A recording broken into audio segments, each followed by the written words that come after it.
kanami sang ilang kurungo. So natapos mangyud ang ilang 5 doors. Plastar tatadlong aton nga mga pulit kag broodhens. So aton mga stag kag bull stag cord pulit sa gid ni problema tang macord kay nami gid ako nakage ang aton nga mga pulit. Pulit yung mga wapo non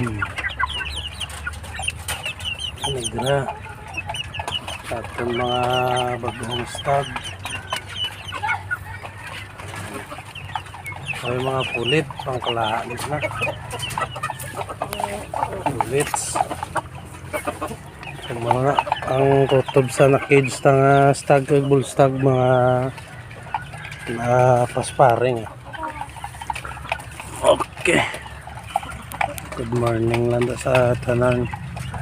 So padayon lang ta sa aton nga hilig, hindi pa man subong pero mabot gid ng adlaw para sa aton, kaya baho ginausikan nilang ilang pagkaon gawas-awas may tigsipot